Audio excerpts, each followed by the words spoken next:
All right, everybody, and welcome to Pro Wrestling Wire Radio here on ProWrestlingWire.com, the AIWF Network, and WON Sports, and of course, YouTube, Rumble, and all those streaming platforms, Apple, Spotify. You can find us everywhere, every day of the week. So, where this is Rick Del Santo, I am here with Sean Cruz here today. How are you, man? Man, I'm doing fantastic. Rick, how are you? I'm great. I'm great. Now I'm very happy to have you here because you wrestle for a couple of different companies I'm very familiar with and that I watch on a semi-regular basis. So I'm glad to get to sit down and get to know you a little bit. Awesome. So let's talk about your beginnings. Let's start about your interest in professional wrestling. Talk about your interest in getting into professional wrestling. So I always start off because it's always interesting how people get into it. You know, I found mine by accident, but just by seeing Roddy Piper on the TV. So maybe you have a similar story or something that's completely unrelated. So how did you discover professional wrestling? So first of all, you mentioned Roddy Piper. Man, greatest heel in the business in history, in my opinion. Nobody could get heat like Mhm. that. As far as me, like I grew up watching wrestling. Like I was Hogan, Ultimate Warrior, Big Boss Man. Those type guys. Hillbilly Jim, because I was born in '81. Yep. So we didn't have Okay. cable. So all we watched was WWF back then. I didn't watch WCW until like very at the very end of the '90s. So right, Oh wow. NWO, Sting, which is funny because I grew up in Flair country, right? It was NWA country. Um, so I watched wrestling growing up as a kid. Around about the time Undertaker came around, it was like kind of got out of it. Never had any aspirations, man. I was not an athletic kid. I was a small kid. I was a little nerd. I was like Harry Potter. Like, is seriously like it's the fact that people who grew up knowing me know that I do wrestling now is just it blows their minds. Um, so as far as getting into it, so when I was in high school, some buddies of mine started doing little backyard shows, whatever you want to call it. But like we would literally go and take furniture out of whoever's parents wouldn't let me home. We would take furniture out of the house and we put mattresses down and we would do little shows and stuff. And then me and a buddy actually built a little makeshift ring in my backyard. And we put tires underneath it because we thought it was going to make it bounce. But that was stupid because it just made it even more solid. But we weren't trained. I mean, I know that's taboo to say or whatever, but like, yeah, we started out in the backyard, man. I mean, we weren't doing like light tubes and barbed wire and the crazy stuff. But we just loved wrestling and we loved the characters and performing. And then there was a local promoter. We actually used to get people to come out to my house and we'd hand out flyers and they'd come watch us for free and stuff. And we had a promoter come by and he was like, "Hey, you guys want to wrestle on our show?" And he didn't ask us if we were trained or anything like that. We're 16, 17-year-old kids. And we're like, yeah, sure. Why not? Right. So me and a buddy of mine go out and wrestle on his show in front of 5 people. 3 of them we brought with us. Of course, we loved it. It was the greatest thing to us ever. We wrestled a couple shows for this guy. We kind of thought, okay, we can do this on our own. So we got together with a couple other friends. We had a lot of hookups. Found a guy who had a ring he let us use like for absolutely free. We got flyers printed off for free. The only cost we really had was the building we rented out, which I believe at the time was like $150 for the whole day. So we ran 6 shows. It was called CCWF, Carolina Championship Wrestling Federation. It was me, a guy by the name of Charlie Dreamer, who's no longer in the business, Dr. Love, who's also no longer in the business, and we had the Dawson brothers, which you may know who they are. They're still going Yep. heavy in the wrestling business. I believe they're A-Bell Tag Champs right now, or they're feuding for the Yeah. belts, one of the two. But yeah, so we just kind of did our own thing. We ran 6 shows, never lost money. We drew like 200 people. And then we ran into a couple guys that didn't like the fact that we weren't trained, and there was a little bit of animosity there, and so we kind of just decided, all right, we're done. We don't want to ruffle no feathers. That the fact that one guy moved to Marion, one guy moved to Charlotte. I was the only guy. It was in Clinton, North Carolina, by the way. That's where the shows were. And that's my hometown. And I was the only guy there. I couldn't do it all myself. So then a few years later, a guy named Tracy Gilbert, who's my Mhm. best friend, the guy who trained me, the guy who taught me to be a man, quite honestly. He called me out of blue one day. I don't know where he got my number from. And he said, "Hey, I'm running these wrestling shows, and I know that was your territory. And I wanted, out of respect to you, to let you know I was coming in here. And of course, I was like, I had no idea what he was talking about because I didn't know how the business worked. And Right. he's like, yeah, you guys are welcome to come out and check out the show and this and that. And I was like, yeah, cool, man. So we went out, we loved it. We started hanging out with him a little bit, started going to training, and the rest is, I guess, history, man. That was back in 2001. We actually started running like official shows after we were trained. And I'll be 43 in July. So Youngin. Wow.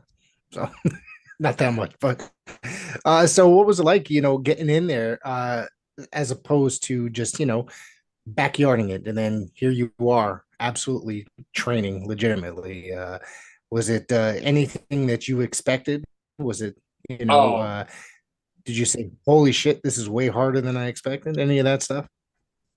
yeah. So funny thing with me, a couple of the guys they kind of took to it, pretty quick. But dude, like I said, I was not athletic. I was a little dude. I was maybe 130 pounds when I first got into business. I mean, I'm not huge now. I'm around like 185, but I was little and I was terrified. Like I come up from a sheltered home. Like my mom like sheltered us, and so we didn't do any contact sports or nothing like that. And I couldn't even like take a bump. Like I couldn't fall back. Like it just terrified me. So literally, they had me cross my arms like this, grab me by my shirt, and just pick me up and slam me over and over and over until I realized that hey, I can fall back and it's not going to kill me. I will say this: the first time I hit my head, taking a bump, everything went black, and I was like, "Wow, this is crazy." And then, of course, you get chopped for the first time. That was fun. Just all of it, man. It was hard, especially not coming from a physical background. But I fell in love with it so quick. It was so much fun to me, and honestly, it was a chance to hang out with the boys. Like I didn't have many friends. Like I said, I was a little nerdy kid, man. I didn't have many friends growing up. And when these guys are hanging out, we're doing these wrestling shows and training and stuff, and then we're hanging out outside of the training as well. You kind of get that brotherhood, and that's honestly what attracted me to it. That's why I started doing it. And then 2, 3, 4 years into it, I was like, I actually really like this, and people like to see me perform. So I was like, hey, maybe this is something for me. Wouldn't you say professional wrestling is very special in that fraternal type of a way? I mean, I know that I do this show here, and I work commentary for several different organizations, and every time the shows get together, beforehand, setting up for, I help out with the production value of it, the microphones and all that stuff. It's just you get to hang around with a lot of the guys, and it's kind of I guess a weekly, monthly, whatever, bi-weekly thing that it's a cool thing just to hang out with the buddies and then go out there and do this performance art, I guess you can call it. It is, man. It's funny because I believe it was Terry Funk on the Beyond the Mat documentary that said, the better friends you are, the harder you hit each other, the harder you hit each other, the more money you make. So, me personally, the guys that I do consider friends and brothers, and I'm going to put that out there too. It might be, not the right thing to say, but everybody in this business is not your friend or your brother. Just because it's a brotherhood, there's cliques, there's guys that will shake your hand and brother this, and behind your back they are burying you left and right. Um, it's a fact. I've learned it over the years. You kind of learn how to navigate it, who to trust, who not to trust. But as far as the actual brothers in this business, man, like professional wrestling has given me so much. It's given me brotherhood. It's given me a family. It's allowed me to see parts of this country and potentially later on this year other countries that I never would be able to do on my own. It's brought me so many amazing places and stories and inspiring people, and just it is the one thing on this planet that I believe I was born to do, and it's my passion. And as far as the brotherhood aspect of it goes, yes, when you've got a real circle of guys that you can trust and you would do anything for, yeah, man, there's nothing, there's no other family like I got to say that, at 49 years old, I'll be 50 next year, that I've met some of my best friends in this business in through professional wrestling in the last 6 to 7 years that I've been involved as a play-by-play announcer and a radio host. So I got to say that And I'm very thankful for every single one of those people. You know, I don't let a lot of people into my home, but if I do, that means you're something special, someone special. You know what I mean? Absolutely. Same here. I was, Yeah, yeah. I'm a very social person. Like that's what really got me into wrestling. It kind of got me out of my shell because I was very shy as a kid. Wrestling really taught me how to like, talk with the boys, the locker room talk, how we rip on each other and all that stuff. You've got to have thick skin to survive in this business. And it taught me how to have thick skin. It absolutely did. Um, I wouldn't trade it for anything. I mean, it's. I don't know how much you know about my career. It's been up and down. It's been rough, a lot rougher than it should have been, and most of it my fault. I'll be the first to admit it. And there's some bridges that I'm still trying to mend, and there's some that are probably burnt forever. And it is what it is. And I'm at the point now in my life and my career where I'm just trying to give back, man. Like I'm 43 years old soon. I'm not getting a contract. I'm not, going to end up on TV. I get that, but if I can go out and perform and help the younger generation do what I can, and not only that, man, but the main reason I do this is because wrestling to me is an escape. It's not for me personally, but for the people watching it. Because I mean, let's be honest, the world's not a great place. There's a lot of bad stuff in this world, and if I can make you forget for the 2 hours you're at that show, and I'm in the ring for that 5 to 15 minutes, whatever it is, and I can suspend that belief and make you either love me or hate me, cheer, boo, just forget about your problems, just for that little bit of time, then I've done my job.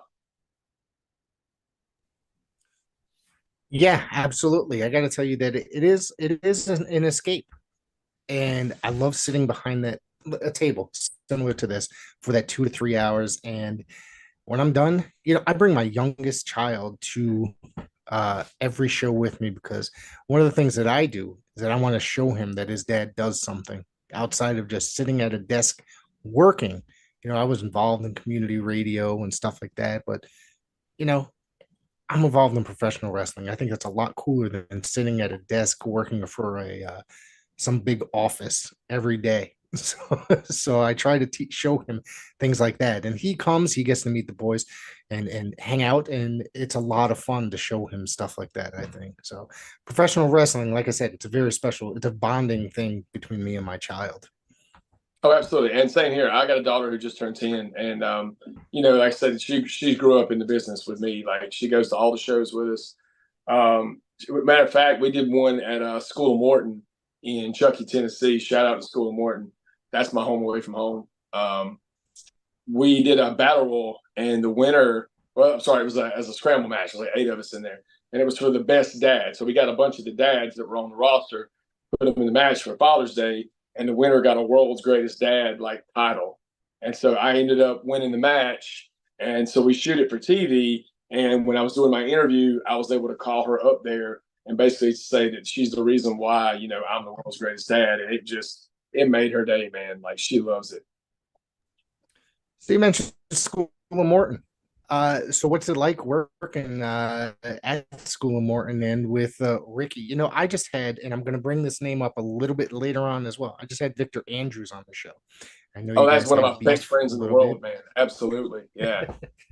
Yeah, I just had him on about what was it, last week, the week before, something like that. Great guy. I had followed him on TikTok for God 2 3 years, and then he said he was looking for some podcasts. I'm like, I don't even know why I haven't had this guy on yet, but it was awesome. We got to talk about how he was talking about how Kerry always thought that Victor was his favorite wrestler. You know what I'm saying? So I Yeah. thought, which I thought was awesome. So, what's it like working with Ricky in the School of Morton?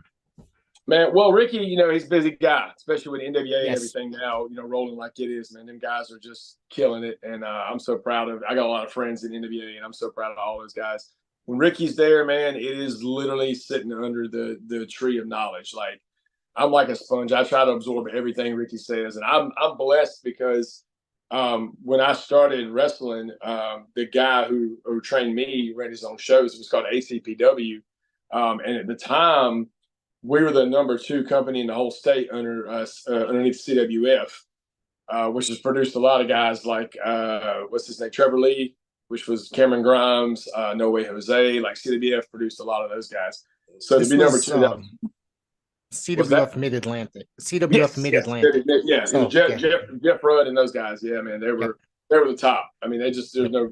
no debating it. But we were number two, and we would do these Legends events. And I literally grew up around Ricky, Robert, Bobby Eaton, Dennis Condrey, Bill Eadie, Larry Zabisco, Buff Bagwell, Rick Steiner. Like these guys were around all the time. And Ricky, I got a really funny story, Ricky. Actually, the first time I met Ricky, I was a couple years in, and I was, paying dues. So I was at the building early that day. We were setting up. I was hanging a banner. I was doing something. Everybody else was out, like putting out flyers. So I knew of Ricky, but like I said, I wasn't an NWA guy. So the picture they put on the poster was an old picture of Ricky from like the 70s, early 80s, right? So this guy comes in the building and he just older looking gentleman, does not look like he would be a wrestler. And first of all, what's the language barrier on this show? None. None. There is None. So we no say language whatever. barrier. No language barrier. Okay, cool. Yes, So I'm gonna no say language verbatim what barrier. Ricky Morton said to me. So, he walks in and I was up putting a banner up or something. He's like, "Hey, is this where the wrestling show's gonna be at tonight?" And I was like, "Yes, sir, but it starts like 7 o'clock, so you can't come in yet." He said, "I can't come in." He said, "I'm on the poster. I'm Ricky fucking Morton." And I died. I was like, "Oh my god, like this is Ricky." Like then I was like, "Oh, I'm so sorry." I'm like, "Oh man, I'm this green kid. Now this guy's gonna bury me." And but no, Ricky is amazing. And Ricky is the king of the one liner. I don't know how much time you spend around Ricky, but Ricky's always making you laugh. I've Um, I've met him once or twice. I know him. He came up here.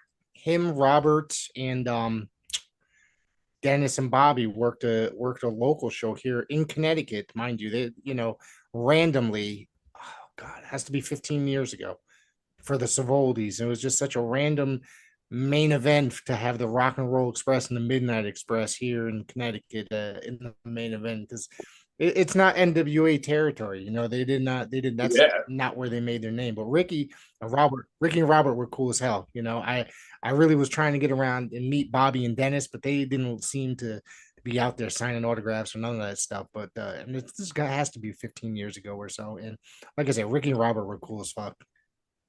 well, you got to remember too. I mean, I did some Bobby old school. So like back in the Yeah, day when they were, running strong, the Hills didn't sign autographs. Like they right. they were the bad guys. Like that's how they kept it, believable. Yeah, So that's probably why they were like that. But no, if you would get a chance to talk to either one of them, they're amazing. Of course, Bobby's no longer with us, but yeah, right. they were amazing. Yeah, So I was yeah. blessed to be able to learn from those guys.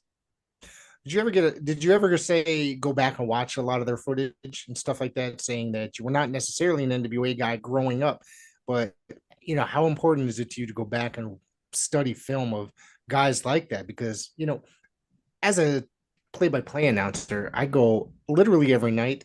I study myself, go watch footage of me commentating, and B, I'm on Peacock or YouTube listening to Bob Caudle or Jim Ross or Tony Schiavone or anybody to try to make myself and steal lines from. You know what I mean? Lance Russell, stuff like that. Try to get good Yeah, lines oh, from. So absolutely. how important is it to yeah.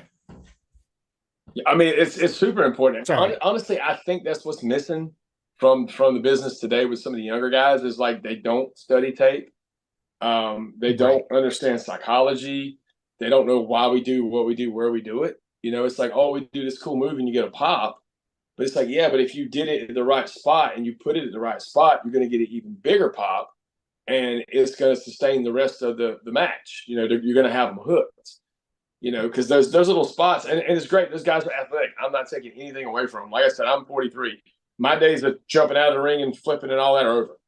Um, but as far as like studying tape, yeah, it's paramount, man. Like I said earlier about Roddy Piper, if anybody asks me, hey, I'm trying to be a better heel, what do I need to do? Go watch Roddy Piper. He was the best, in my opinion. Nobody can talk like him. I know a lot of people now you're talking about MJF, and he's good, but obviously he bars a lot from Roddy Piper. You can tell. Tag teams, Dennis and Bobby, heel tag team, nobody better. And if you really want to study psychology, that's the stuff you need to watch, you know. And Yeah. also, you got to figure out what your style is. You got to figure out who do you want to be. Like, so Yep. my gimmick is I'm the old school wrestler. I'm the Carolina Classic Sean Cruz. I do the old school stuff, like I'm Dean Malenko type stuff. That's me. And if I'm a heel, I'm just dirty and cheating as much as possible. But if you're a Right. guy that wants to be Rey Mysterio, go study Rey Mysterio. You know, So you're a less is more guy basically when you go out there. absolutely. Well, I'm a less is more guy, but I'm also a um, everything has a purpose. Everything has a meaning guy. You know what I mean? Right. Like if I'm going to beat you with a figure four, I'm going to work your leg the whole match. You know what I mean? Like everything has a purpose. No wasted motion. That's what I was looking for. Two guys that were absolutely amazing at that were Eddie Guerrero, and I'm gonna say his name because I don't care. I love him, Chris Benoit. Regardless I'm of what gonna happened, ever how it ended, whatever. I wasn't there. I can't. All I can do is I used to love watching him perform, and everything he did, I believe. My second favorite wrestler of all time, Chris Benoit, the number one, and I say this all the time, is Arn Anderson, the king of less is more. Chris Benoit, absolutely one of the greatest professional wrestlers, regardless of what happened in his personal life. He should still be recognized for his accomplishments in the business, I feel. Absolutely. I mean, if he would have been more marketable, you know, they could have sold T-shirts with him. He would have probably been the greatest of all time. Now, I'll say this: I am as you can tell back here, if you see him or not, I'm a Shawn Michaels guy. HBK was just it for me, right? When I was Right. really getting back into wrestling, Shawn Michaels was in, and I couldn't be Shawn Michaels. Now, I will say this: when especially I like being a heel. I'm getting booked as a baby a lot, but I've been a career heel, and my whole thought process was I'm going to learn to bump and sell my ass as a heel, just like Shawn Michaels did, because then everybody's going to want to work with you. So Shawn, I've watched a lot of, but all time Chris Jericho, I can't just overall because he has reinvented himself so much over the years, and every single time it just gets over. I feel every time it gets over. So to me, it's hard to say it's better. Anybody's better than Chris Jericho overall. I mean, even today, look at him. He's still reinventing himself. And it works because you could say people legitimately hate him because he comes up with these very hateful characters, hated characters. Then, you gotta, is it, are people sick of watching him on TV? Or is it just they really do hate his character because he's just an arrogant asshole? You know what I'm saying? And he's just, to me, Yeah, he's good at what he does by doing all that. agreed. And to me, like there's so many things that happen, and guys try to blur that line. Where is it like, oh, is it real? Is it a shoot? If you have to ask that question, I've done my job. You know what I mean? And that's to me what Jericho does better than anybody else. You legitly think sometimes that like, wow, he's really a jerk. Like this guy's a complete asshole. And he went over to Japan and did the whole painmaker gimmick with the leather jacket, and the spikes, and the face paint. Like everything he does, I'll put it to you this way: there was a time he came out on his own cruise, the Jericho Cruise, as the heavyweight champion of AEW, down the ramp to his own song from Fozzy. You don't get more big. You don't get bigger or more over than that. Right. To me, that to me is the ultimate overness. Um, But yeah, I think all time Chris Jericho. Now, don't get me wrong. Technical wrestling, that's different. I'm a Dean Malenko guy. To me, he's another one. Dean Malenko, if he would have had more personality, he would have been a superstar. Don't forget, during the time that Dean Malenko was, in this business, it was more about gigantic, bright characters, Oh, of and course. and so he would, well, at least in the United States, okay, he probably, in Japan, he probably made a shit ton of money Oh being yeah. just a guy with just a plain face, you know what I mean? And he did. Let's not deny that. And that's why he, came over here. He was putting on bangers with guys like Rey Mysterio and I don't know, Eddie Guerrero, whoever else. Psychosis, La Yeah, Parca, yeah, all those guys. yeah, Jericho, all those guys. yeah. He was just putting on amazing matches. And It's just that guy was I mean, you got to put him up there, one of the best professional wrestlers of all Oh, time, hands or down. maybe let's say one of the most underrated. Definitely. Yeah. So let's talk about some of your career, some of you more of your career. So you worked in when you started working for School of Morton and you started doing you actually trained with the what was the Gilbert gentleman that you mentioned? Sorry, I forgot the Tracy first name. Gilbert. Yes, sir. Yeah, Tracy Gilbert. Thank you. Mhm. How did that end up working out, with you guys down there and hanging out with and training with him and stuff like that? You said that did you basically you were falling in love with this business basically? Yes, sir. Yeah. So, like I said, Tracy came in and he started running shows, and he was just out of respect was like, "Hey, I'm running your territory, so you guys can come hang out." And it wasn't just that, but like, so my dad, not to get like too personal, but my dad was a provider, but he wasn't really a father. Like, he wasn't the guy that taught us stuff and play catch and all that. And so Tracy's a little older than me, and I guess I kind of looked at him as that, and we just bonded. Like, we just really got along. And he's made a few mistakes in this business too. And he said he saw like himself in me when he was younger, and he tried his best to keep me on the straight and narrow, which didn't work most of the time. And I have a bit of I'm highly opinionated, and I early on didn't understand that less is more. Keep your mouth shut and your ears open. And I had to learn a few lessons the hard way. I had to be humble, which I'm not mad about. Like, where I'm at in my career right now, um, I'm not a super religious person, but I believe it's all a plan. There's no other way between my professional life and my personal life. Everything's just worked out, you know. But as far as like, so Ricky actually would come down there to where we were at wrestling. And I never went to School of Morton until about 3 4 years ago, maybe. I was always the Carolina guy. Like, that was another thing too, is I stayed in the Carolinas way too long. I wish I would have got out and traveled more. That's one piece of advice that I will give the guys now. I don't care if you're a year in, 2 years in, get in a car, travel, pitch in on gas, like, just show up, help out. Like, people are all the time asking me, man, you're on all these shows and you do like 4 shows a weekend. You're in this state and that state. How do I do that? Get out and go.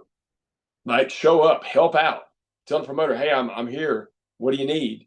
The booker, hey, I'm here. What do you need? Bring your stuff. Always bring your stuff. That's day one. And that way, if they're like, hey, we need a guy, there you go. Boom. Now you got a spot. And don't be afraid to get yourself out there, and not necessarily. I mean, you can work for free if you want to the first time. I've done that plenty of times. Like, hey, I'll show you what I got. If it's something that you think works for you and fits into your company, is good for your business, you want me to come back? We'll talk money.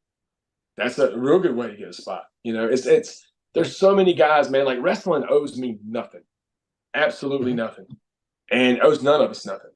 But there's so many guys out there right now in these locker rooms, man, and they just think they walk on water, bro. They just think that, oh, wrestling owes me this, and I need to get such and such money, and I've only been in the business for 2 years. Are you kidding me? Yeah, I don't want to get off on that, but I'm so passionate about this business, and sometimes my passion gets misconstrued, and people don't like what I have to say because it's the truth, and people don't like the truth. Up until this new gimmick switch, which, my God, I've had so many monikers over the years. I was doing unfiltered Sean Cruz, and I was being as blatantly honest as I could, and people didn't like it. I started getting heat. I started losing bookings. So I was like, okay, well, that didn't work. So we got to pivot. And that's another thing about this business and wrestling in general is it's improv. Everything is, if that doesn't work, you got to try this. You know what I mean?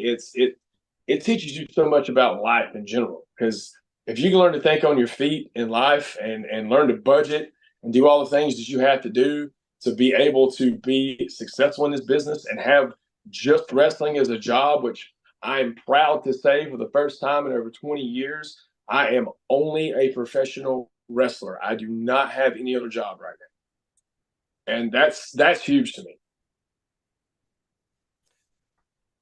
You mentioned something that I want to go back about 2 seconds ago about showing up to shows, helping out.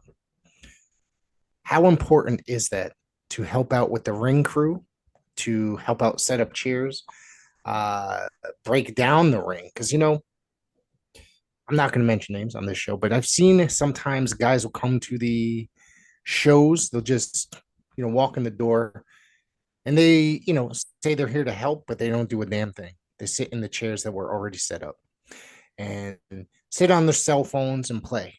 I usually set up a booth, gigantic booth of I sell memorabilia, collectibles, whatever. It's like, hey man, while I'm doing the show, do you mind sitting here? And I just, it's like, I don't I don't want to do that type of a thing. I said, but you're here to help out and you have nothing else to do, type of a thing. So but that's neither here. How important is it to help out? Because people should, in my opinion, help out in selling merch. I'll say those wrestlers are in the locker room or in the booth or in the ring, what have you, any of that kind of stuff. Help set up with production, any of that stuff. How important is that to show respect and that you are here and that you want a spot on said show? Wow, you just said a dirty word, respect. I don't think many people know what that means in this business anymore. To be honest with you, they don't respect the guys that came before them. They don't respect opinions. They don't respect if you're trying to take the time out of your day or whatever to, hey, look, man, you got this, this, and this, but you need to work on this or whatever. Like me, I don't offer advice to anybody anymore unless they ask for it because it's not, people don't like it. They get upset. Like they want everybody to blow them up and say, "Oh man, you're the greatest. Oh, that match was great." I can't tell you how many times I've walked through a curtain and seen a guy ask a guy how your match was. And he said, "Oh, it was great." And I sat back there and I know that guy did not watch that match. Yeah. Straight bullshitting him. You know when a guy does that to me, what I say, "What was your favorite part?" "Oh man, it was all great." "Oh, did you like when I did that 450 leg drop?" "Yeah, I didn't know you could do that." "That's because I didn't do it." So, anyways, that's getting on around something else. As far as setting up, absolutely, it's important. And there's different schools of thought. Some guys are like, look, if you pay me to wrestle, I'll wrestle. If you pay me to set up a ring, I'll set up a ring. But like I said before, wrestling owes me nothing. It has given me so much that the least I can do is help set up a ring. The least I can do is put out a chair. The least I can do is help set up a table. Anything, man. It's a team effort, and people don't understand that. And every single part of that team is important. And that's why I treat the janitor, the guy selling popcorn, just as important as I do that name that's on the show. You know what I mean? Like you have to be that way. Well, I guess you don't have to, but you should. And if you're wanting to get a spot, now I will say this: you might have some guys that'll take advantage of you. Like maybe show up to 2 or 3 shows in a row, and you put it out there, hey, I'm a worker, this and this and that. But you kind of got to judge it and say, are these guys just using me as like free labor, or do I actually have a chance of maybe getting on here? And you got to look at it too, like you got to find a need and you got to fill it. So like if you're a cowboy, your gimmick's a cowboy. They got 4 cowboy gimmicks already. You're not getting on that show. I mean, Right. you might, but the chances of it is slim. But to me, it's respect. That's why we do what we do. It's people say, "Oh, you pay your dues." To me, you never stop paying your dues. You know what I mean? Like I've seen names, name referees sweeping the mat out before the show. I've seen guys carrying chairs. George South. I don't know if you're familiar. I'm sure you're familiar with George. I don't know if you know Of George that course, well. I don't know him personally, but I know that Oh he my is God. still going at it. I do. You can't see it out of view, but I do have an autographed picture hanging up in this room of George South. I got, and one of these days, I'd love to meet him. When next time, hopefully next time I come down to North Carolina. You know what? Let me know when you're going to be here, and I will try to arrange that personally. George is incredible. He's another one of those guys too that I think is misunderstood because George doesn't hold his tongue. Yeah, George believes that things are the way they're supposed to. There's only one way they're supposed to be. And George helps take down rings and puts them up. George works harder than anybody I know. He does benefit shows at youth camps, Bible camps. Like he's always going. He's made an absolute career at it. I mean, what, 40 plus years, I think. I'm not even sure how long he's been working now. And he can still go. Like he's not one of these guys that just shows up and signs a couple autographs because he can't walk anymore. George can Right. still go.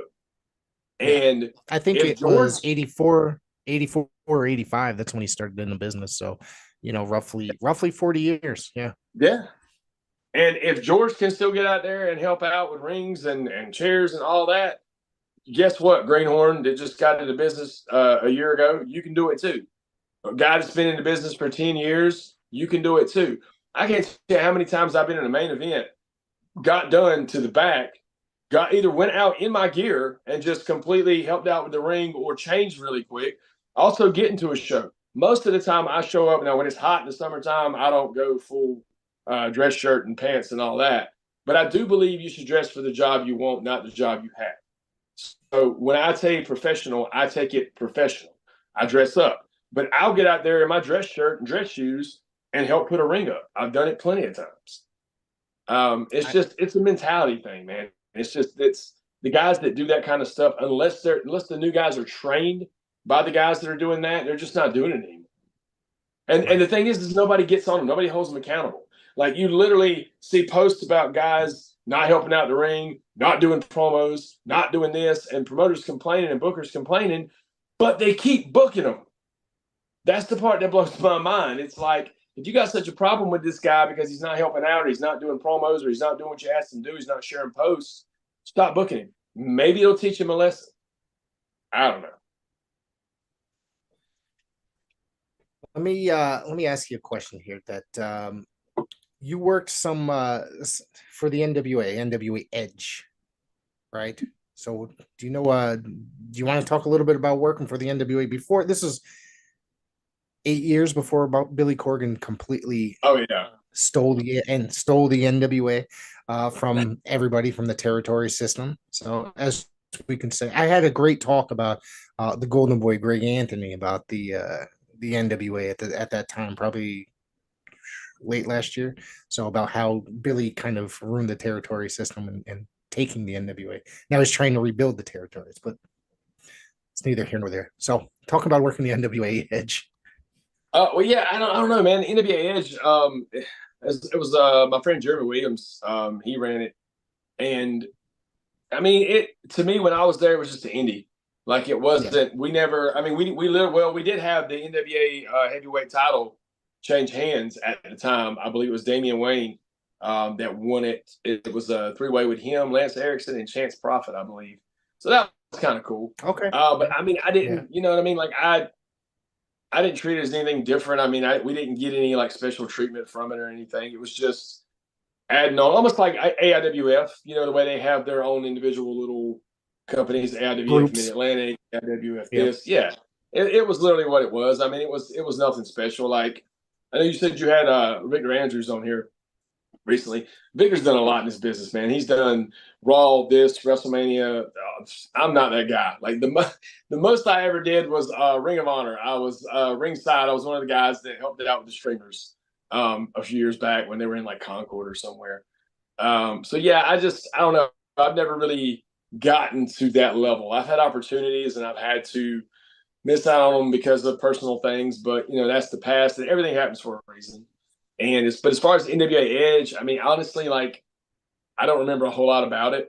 Um, yeah, I wish I could be more help, but other than the fact that we had a tag title or a NWA heavyweight title match on there, which I know a lot of people at Yeah. that time didn't really recognize it anyway as like the real NWA, like it was back in the older days. So Um, the one thing with the NWA is I started watching NWA in the 1980s. I know you said that you didn't even get that down there or watch it and during your discovery of professional wrestling. But for me, once I discovered the NWA, it was over for me. That was my wrestling. You know what I mean?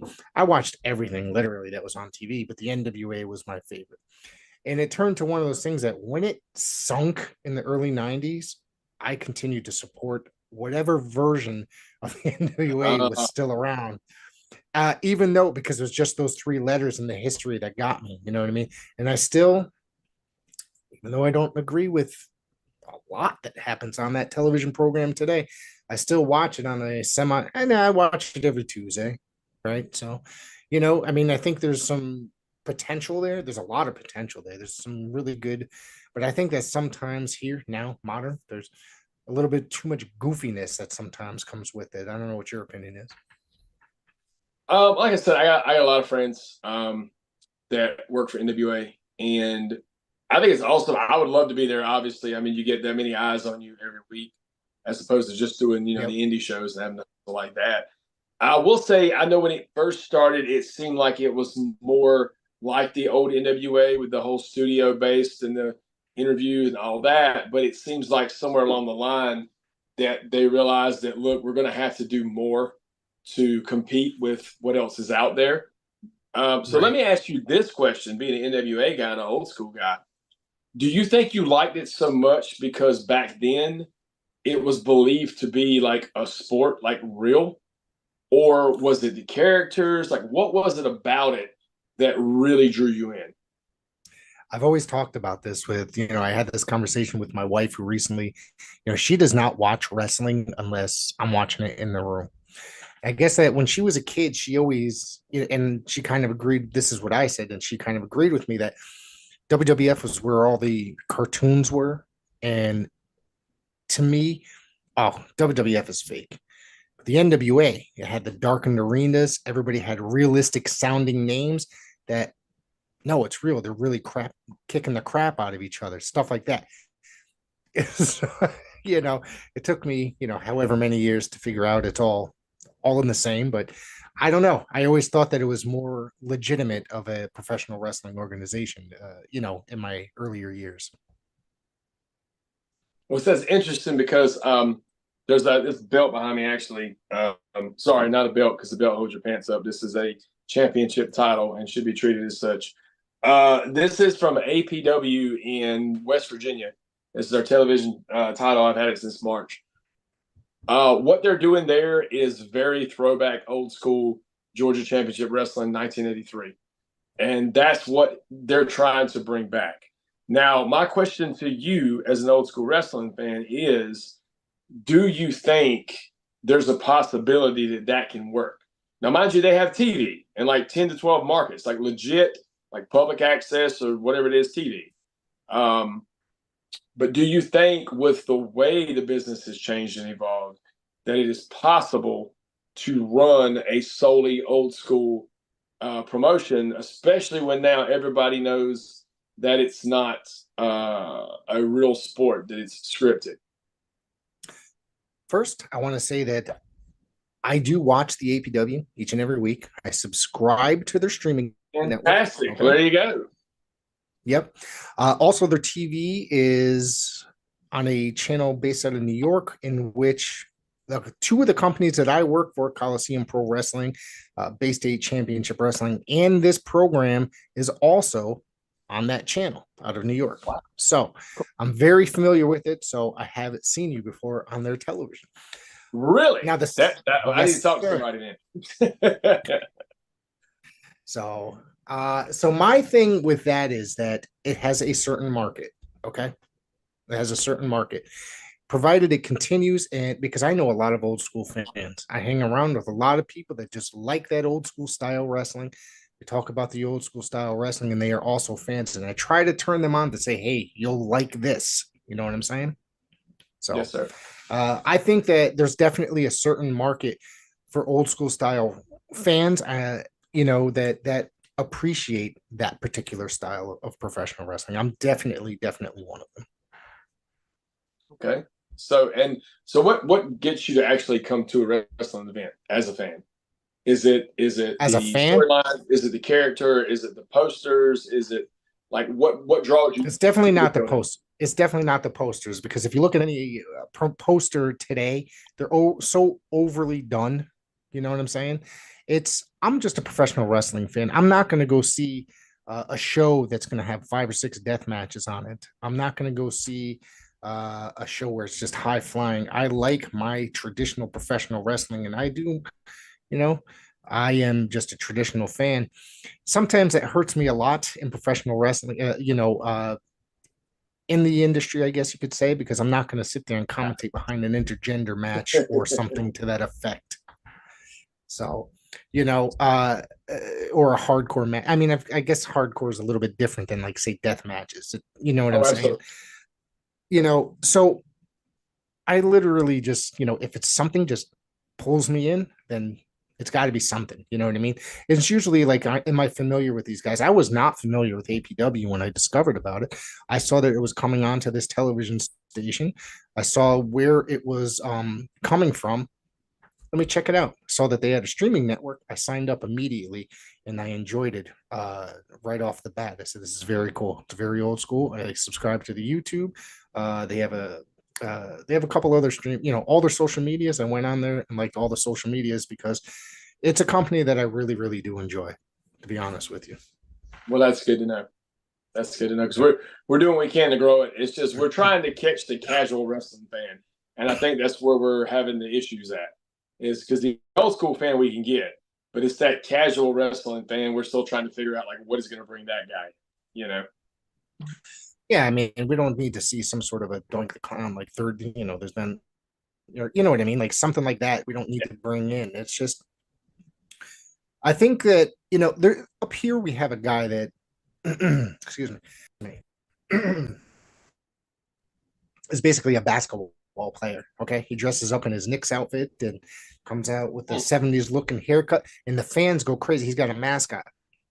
He's not necessarily an old school guy, but he gets a lot of the young kids interested in professional wrestling, and they come out to see him. My 8-year-old son is very much into this guy here.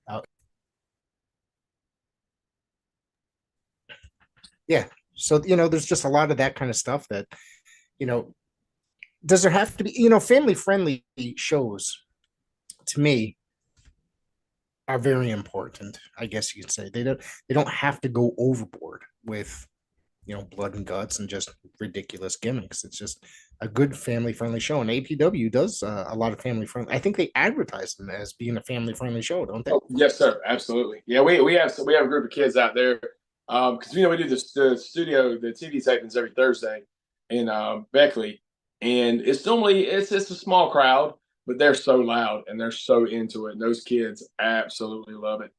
And I would rather work in front of a small crowd. It's going to be loud and into the show than work in front of 200-300 people that are going to sit on their hands. You know.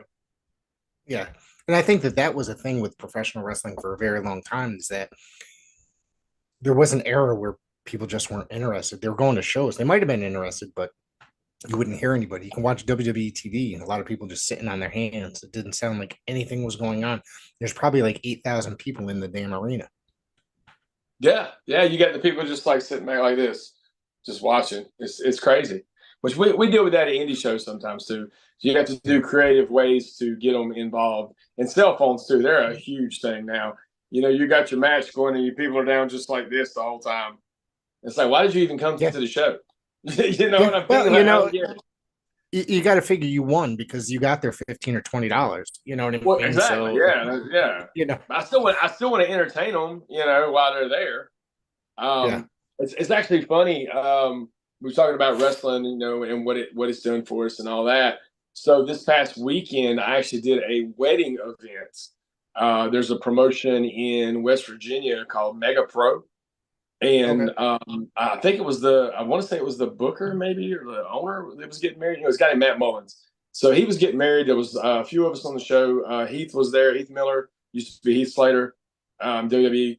And so me and this guy Aaron West come out first show. So his family, or his wife's side of the family, is from Alaska. They've never seen pro wrestling.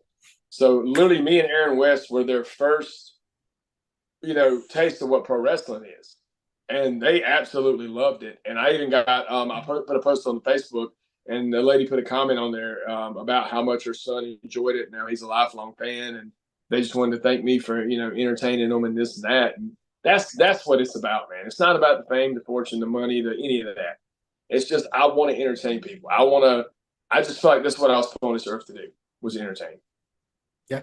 It's just wildly fun to be able to do this and to entertain. We've got about 10 minutes left, so I hate to cut that, but you were always welcome to come back. But I want to talk a Yes, little bit sir. about Absolutely. you kind of had a feud with Victor Andrews. It looks like you met him quite a bit. And one, if I remember correctly, was a last man standing match. The one in UPWA, I think. No. The you're talking about. I know what you're talking about. That was a one-off promotion. I think it was one of those tax promotions. You know, it is tax season. Anyways, yeah, we had a last man standing match. And sorry, Sorry. I'm No, unfiltered. I you're say right. what I say, but I'm You're right. right. You're Yeah. But it was a very fun match. The referee was someone who should have never been in the building or in the ring in the first place. If you watch the match, I kind of lose it on him because he blew the finish like 3 times in a row, and me and Victor went out there and we worked our asses off, and I was so frustrated because of that, and I actually took him down, like shoot, double legged him, and Victor had to pull me off of him. wow. But yeah, we've had quite a few matches, and just a quick history. I mean, Victor, we absolutely hated each other for years, and there Yeah. was no reason to. It was a lot of he said, she said stuff, and it literally got to the point we were gonna like fight. We were talking on Facebook about fighting each other, and I saw him at a show one day, and I was my table happened to be set up beside his. I walked up to him, I put my arms out, I was like, "Hey man, whatever it was, it ain't no more." And we hugged, and ever since then we've been super close. Like when I say he's a brother, he's a brother. Yeah. Yeah. Yeah, I found that match. Excuse me. When I typed your name into YouTube and that match came up, and I was like, "Oh, I got to ask about this," especially considering I had Victor on a couple weeks back. I had to, he's quite the talented man, and I guess was he going for what's he going for? Sexiest man in the world or sexiest man in the I what's mean, the he's going for everything, man. That's why he used to be Mr. Everything. Now he's just Roosevelt. But yeah, yes, he acts, he models, he does it yeah. all. Now he's actually going overseas, man. He's going to Germany and England, and like that's awesome, bro. But if you really want to see the probably the best match of my career, we did a 60-minute Ironman match. It's on YouTube. It's on my page and his.